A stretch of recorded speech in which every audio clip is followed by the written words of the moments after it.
안녕하세요, 모야입니다.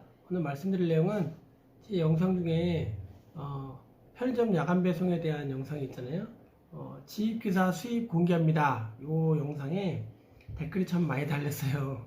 22개의 댓글 달려있는데 그만큼 관심이 많다는 거죠. 요즘에 좀 어려우니까 돈을 벌고자 하는 그 직업을 선택하는 것 중에 이게 좀 광고가 좀 과장 광고가 많이 나오잖아요. 그래서 이제 관심을 가지고 검색을 하시다 보니까 제 영상도 검색이 돼서 보시고 댓글 다신 것 같아요.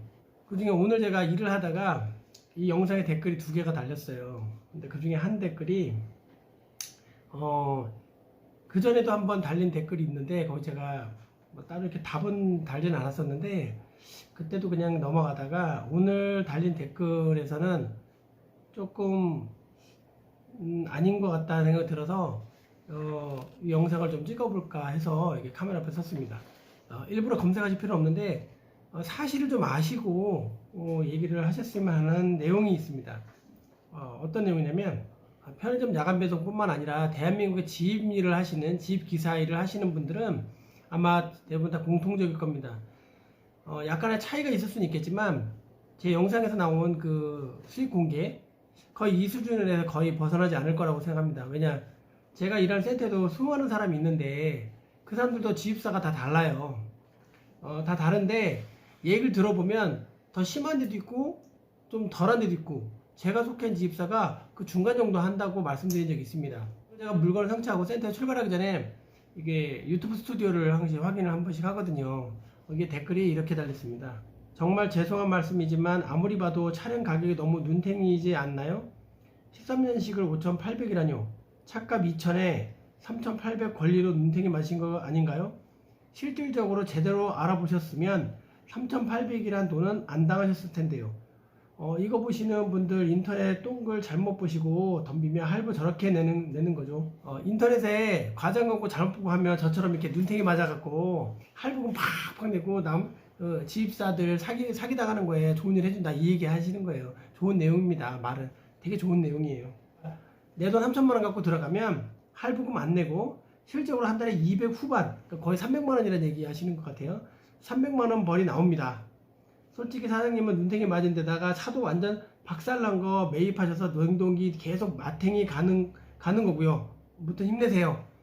일단 화이팅이라는 말씀해 주셔서 감사드리고요. 이 댓글에서 제가 사실이 아닌 거를 한번 팩트 체크를 해드리겠습니다. 첫째, 13년식 5,800만원 샀다. 제가 5,800만원 샀고요. 제가 제 영상에 말씀드렸지만 제가 그 당시 이 차를 살 때 19년 4월에 제가 매입을 했거든요. 일을 시작할 때 그때 이 사람들이 소개해준 차를 당연히 할 수밖에 없어요. 그 차를 했는데 그때 당시 그 연식과 그 키로수와 그 탑의 냉동기의 상태가 동일한 걸 찾아봤을 때 3,900만원 정도 하더라고요.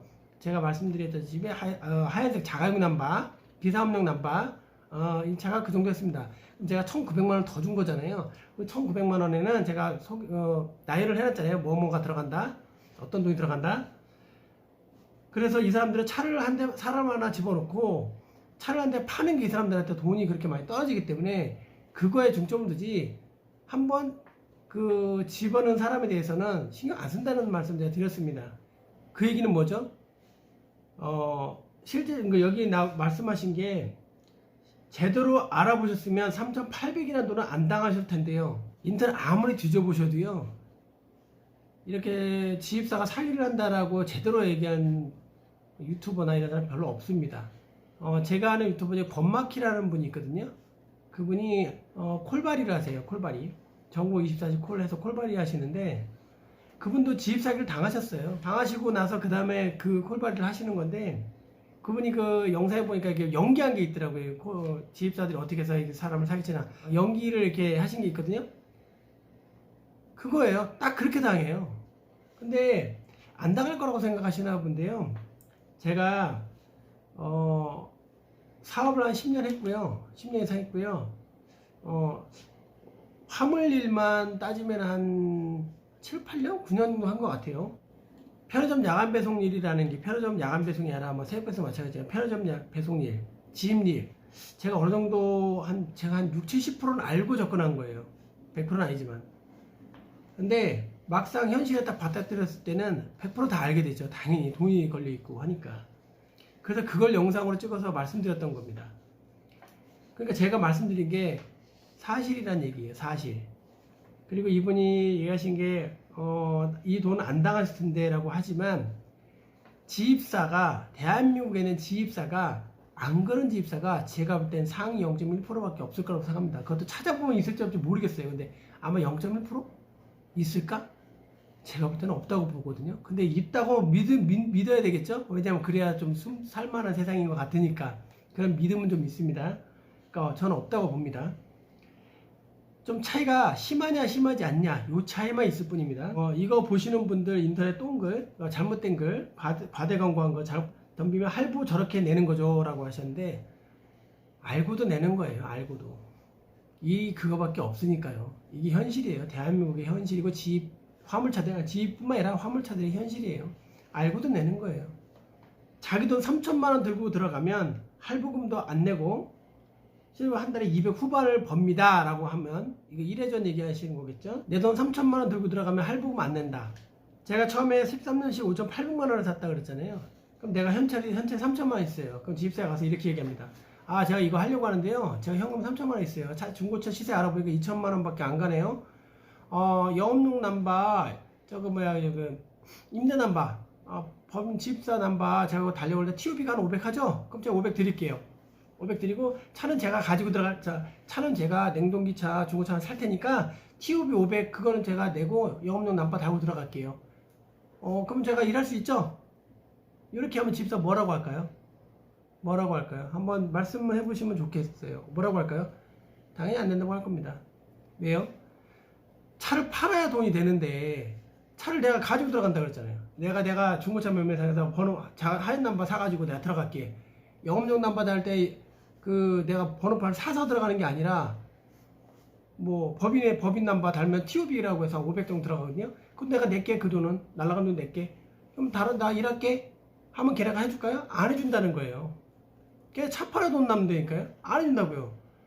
그리고 차가 제가 13년도에 차를 살 때 3,900만 원에 시장에서 판매되는 가격이라 했잖아요. 캐피탈에 가서 할부를 걸을 때 이자 얼마 받고 어떻게 할까요? 제가 이자 9.9%인다 그랬잖아요. 이자 9.9%까지 가지도 않아요. 신용등급 최상이면 제가 그때 최상 등급이었거든요. 1등급 뭐 면책이나 이런 게 없었으니까 최고였단 말이에요. 그럼 한 7%에서 8% 사이 받아요. 더 좋은데 6%짜리도 받을 수 있어요. 그러면 그 차가 3,900만 원이라고 그랬잖아요. 시세가. 그럼 캐피탈에서 얼마 해줄까요? 3,900을 다 해줘도 8%, 7% 이렇게 이자를 받아요. 근데 걔네가 5,800이라는 돈이라는 거는 걔네 마진이나 이런 걸 다 포함해서 넣어버린 거잖아요. 차값에서 월등히 뛰어넘어 버렸잖아요. 그럼 캐피탈이 그래도 부담이 있을 거 아니에요. 서로 업체 협력 관계니까. 그러면 걔네가 당연히 이자를 높여서 받겠죠. 당연히 거기서 커미션 챙겨야 되니까. 그래서 9.9% 이자율이 나온 거고요. 그리고 그 돈을 받으면 자기들끼리 뭔가 있겠죠. 근데 전 모르겠어요. 그거는. 하지만 그렇게 해서 할부가 이루어진다는 거예요. 이게 시장의 통념이에요. 그때 젊은 친구는 이자율이 12%짜리 내는 친구도 있었어요. 낮은 사람은 7% 내는 사람도 있었고. 그러니까 이게 다 다르다는 거예요. 제가 속해 있는 집사는 그래도 중간 정도구나 이 생각이 들었던 거고요. 그리고 여기 보면 200 후반이라고 얘기하셨는데 제가 완제라고 말씀드렸잖아요. 한 달에 원청회사 거기서 주는 돈이 348만 원을 줍니다. 348만 원을 주고요. 유가보조금 국가에서 주는 건 한 7만 원, 5만 원, 7만 원 정도가 들어옵니다. 저한테 한 20만 원 정도 되는 것 같아요. 그 정도가 들어옵니다. 그러면 348만 원 플러스 20만 원 하면 368만 원이죠. 그러면 370만 원 돈 되는 겁니다. 그 외에 뭐가 있죠? 들어오는 게 하나도 없어요. 그 외에 없어요. 유가보조금하고 완제로 돈 말고 뭐가 있나요? 들어오는 게 없죠. 나머지는 다 지출이에요. 지출. 부가세라고 뭐 수입이라고 하면 부가세는 나라에 내는 돈인데 어떻게 수입입니까? 100% 나가는 돈이지. 완제와 유가보조금 이게 전부라는 거예요. 그게 다예요.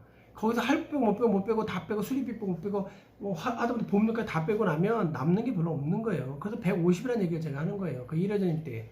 그래서 여기 어떤 분은 이런 얘기도 있어요. 2회전을 하게 되면 150에서 300에서 더 나올 것 같은데요. 제가 그거에 대한 댓글을 달아드리는 부분이 있는데 더 나옵니다. 2회전을 하면 수입이 150이 아니라 그러니까 300이 아니라 더 법니다. 그 이유는 할부가 더 안 나가니까. 나머지는 다 똑같아요. 수리비는 차가 운행을 더 하잖아요. 그러니까 당에 더 나가겠죠? 그러니까 할부금만 더 안 나가는 거예요. 나머지는 다 똑같아요. 지임료도 또 내고 다 똑같이 내요. 그러니까 300이 아니라 350, 한 400 언저리까지 벌 수는 있어요. 400 좀 안 되게.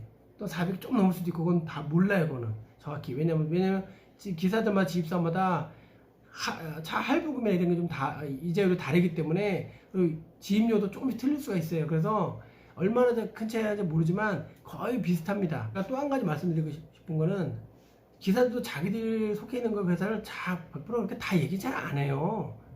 이야기도 바빠서. 제 센터에서 1회전만, 저처럼 1회전만 딱 하나만 하는 사람은 한 10%도 안 돼요. 그 10% 안에 유부남인 사람은 저밖에 없어요. 저밖에. 가정이 있는 유부남, 애가 있고, 아내가 있고, 아이가 있고, 가정이 있는 사람인데, 1회전만 하는 사람 저밖에 없어요. 그건 다 먹고 살기 힘드니까 돈 더 벌기 위해서 2회전을 하고, 2.5회전 하고, 2.5회전 하는 거는 2회전이 끝인데, 아마도 낮에 피킹하는 거, 이런 게 있거든요. 분류하는 거. 그것까지도 해요. 어떤 친구는. 그러면 생각해 보세요. 이게 2회전만 해도 하루에 한 15시간, 16시간 일을 합니다. 실제 일하는 건 10시간, 11시간, 12시간, 어떤 건 10시간도 일할 수 있지만 10시간, 12시간 사이에요. 그렇지만 출퇴근 거리까지 있잖아요. 그러다 보니까 15시간, 16시간도 할 수도 있어요. 눈 뜨고. 제 화물차가 자율주행 자동차가 아니기 때문에 제가 운전을 계속 해야 되잖아요. 출퇴근한 시간에도. 그렇기 때문에 눈을 떠서 있기 때문에 힘듭니다. 그리고 2회전을 하면 목숨 걸고 일하는 거예요, 사실. 잠이 부족한데 어떻게 운전이 제대로 되겠습니까? 제 센터에서 제가 처음 일할 때 참 같이 일하는 직원인데 안타까운 게 뭐냐면 이렇게 일할 수밖에 없는 여건이니까 하는데 얼굴에 너무 막 피곤이 쌓여 있어요. 근데 그렇다고 일을 그만둘 수도 없고 안 할 수도 없고 그렇다고 1회전만 할 수도 없고 이제 1회전 얘기했잖아요. 뻔하잖아요, 수입이. 그러니까 더 어떻게든 더 벌기 위해서 하는 거예요. 근데 그러다 사고 한번 나보세요. 경미하게든 크게든. 저도 경미하게 한번 나서 한 50만 원 나갔거든요. 당연히 서 있는 상태에서 나서 택시 회사하고 실랭이 하다가 그냥 50만 원 주고 끝났는데 제가 주고 끝냈는데 한번 생각해보세요. 제가 한 달에 150번인데 50만 원 줬어요. 그러면 3분의 1이 그냥 날아간 거예요. 한 달에 일하는 것 중에. 26일 일하는 것 중에 3분의 1 날아간 거예요, 그냥. 억울하잖아요. 근데 어쩔 수가 없어요, 그게. 근데 만약에 진짜 차 대 차로 그냥 박아갖고 차 수리비가 한 1,000만 원 또 나왔다고 한번 생각해보세요.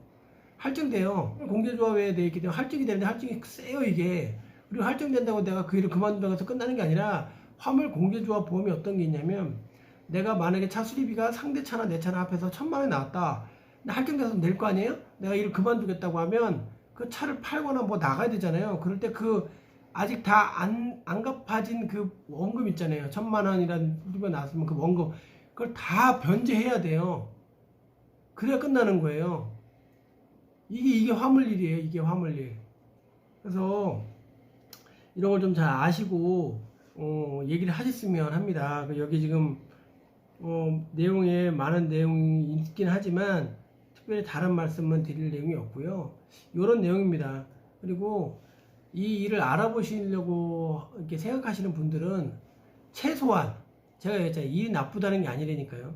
일이 나쁜 게 아니라고요. 그 짧은 시간에 일하면서 이렇게 할 수 있다는 건 시간 할애를 할 수 있다는 거잖아요. 그 시간을 저처럼 뭔가 다른 일에 사용을 해서 자본을 늘릴 수 있고 극대화할 수 있는 사람이라면 적합하다고 생각을 해요. 하지만 그 일을 관리하고 소개하고 그 다음에 뭐 이렇게 하는 사람들, 이 사람들이 잘못된 거지 일이 그렇게 나쁜 건 아니에요. 그러니까 이 방송을 보신 시청자 여러분들은 뭐라 그럴까 근거 없는 그런 얘기에는 좀 현혹되지 마시고 팩트를 좀 보셨으면 좋겠습니다. 팩트. 제가 현업에서 지금 일을 하고 있는데 제가 1회전만 한다 그랬잖아요. 150만 원 정도밖에 못 벌다고 말씀드렸잖아요. 한 달 생활비가 300이 나가는데 나머지 부동산에서 메꿔주고 있다고 그랬잖아요. 제가 말씀드렸잖아요. 부동산에 메꿔주는 거가 있는데 그게 지금 나머지 150까지 다 메꿔주면 제가 일을 할까요? 이렇게 힘들고 밤에 잠 졸린데 이렇게 이거 할까요? 안 해요. 지구상에 그 어떤 인간도 무거운 거 드는 거 좋아하는 사람 한 명도 없고요. 잠 안 자면서 일하는 사람 한 명도 없어요. 근데 저희 센터에는 2회전을 하니까 잠을 못 자가지고 맨날 피곤해 쩔어있는 얼굴의 사람이 태반이에요. 새로 들어오건 오래 하건 그런 사람들이라고요. 그 사람들하고 그러지 않겠어요? 그분 중에 한 명은 한 5년 이상 일을 했는데 차가 저처럼 이제 중고차라서 들어왔겠죠, 당연히. 그래 더 그렇게 일을 했는데 차가 너무 상태가 안 좋으니까 차를 바꾸려고 생각했대요. 근데 제가 최근에 안 사실인데, 저도 만약에 이 차를 일하다가 아 차가 좀 별로네, 차를 바꿔야겠다 생각해서 만약에 바꾸려고 하면, 제가 차를 사가지고 내가 일하는 건 변화가 없잖아요. 코스든 뭐든 변화, 회사도 안 바뀌는가. 차를 내가 사서 아 이 차 내가 새거 현대 뭐 현대 거 제가 샀어요, 이거 번호판 이거 그대로 달아갖고 이렇게 할게요 라고 하면 해줄까요? 안 해줘요. 왜 하느냐, 자기들 차 팔아야 되니까. 새 차면 새 차를 그 사람들이 뽑아가지고 저한테 주고, 거기에 또 똑같이 2천만 원의 커미션 다 붙여가지고 저한테 판다고요. 똑같아요. 처음에 분양받을 때 똑같은 식으로 간다고요. 차만 바뀌는 거예요. 그럼 결국 뭐예요? 뭐 어떤 거가 됐든지 간에 플러스 2천만 원이 있다는 얘기예요. 중간에 뭐가 되든지 간에 어떤 상황이든지 간에 플러스 2천만 원이 된다는 얘기예요. 이게 팩트예요. 제가 편의점 야간 배송할 때 점포에서 한 알바생이 이 일을 궁금해 하더라고요. 바쁘니까 급하게 뭐 크게 얘기는 안 했는데, 차를 뭐 사갖고 들어가야 되나 그래서 아니요, 이 지입사에서 차를 사서 저한테 줘요. 그걸 갖고 일해야 돼. 그거 아니면 걔네가 일 안 시켜요. 하고에 나왔어요. 이게 맞는 얘기니까. 방송을 보시는 시청자 여러분들은 만약에 편의점 야간 배송이 아니더라도 꼭 지입일이잖아요. 저도 지입일 하는 거니까. 완제라고 해서 이런 지입일 또는 무제, 뭐 매출제 뭐 여러 가지가 있지만, 어쨌든 지입일을 하실 때는 이런 점을 꼼꼼히 계산해 보시고, 내가 그래 이 정도밖에 못 벌겠구나 라고 보수적으로 생각하시고 들어가세요. 그러면 후회를 안 해요. 그리고 알고 들어갔고 어느 정도 감안하고 예상하고 들어갔기 때문에 견딜 수 있어요. 근데 뭐 그렇지 않은 사람은 못 견뎌요. 몇 달 안 하고 그만둡니다. 그리고 지입사가 원하는 거 바로 그거예요. 그만두고 나가라. 찬이가 네가 알아서 나고 할부 너 캐피탈 그대로 다 걸렸으니까 돈 다 네가 알아서 해결해. 그럼 나가. 그럼 그 자리는 자기들이 새로운 사람 또 갖다 넣을 거 아니에요. 그리고 그 돈 또 벌고. 제가 말씀드렸잖아요. 하루만 일하고 그만두길 바란다고 걔네들은. 그러니까 제발 그런 일은 안 당하셨으면 하는 바람에서 오늘 또 영상을 한번 더 찍어봤습니다. 댓글이 그런 것들이 좀 달려 있어서 제가 그 댓글에 사실이 아닌 거를 갖다가 말씀을 드려보려고 오늘 이렇게 좀 부시시하죠. 일하고 와갖고 지금 막 이제 와가지고 지금 11시 한 20분쯤 왔어요. 사무실 들어오니까 10시 한 20분쯤 끝났나? 거기서까지 오는데 1시간 정도 좀 못되게 걸렸거든요. 수퇴근만 해도 1시간 3, 40분 돼요. 왔다 갔다. 차 안 밀리는데도 불구하고. 그런 시간도 다 포함이 되는 겁니다. 오늘 영상은 여기까지고요. 다음에 다른 내용으로 또 찾아뵙겠습니다. 감사합니다.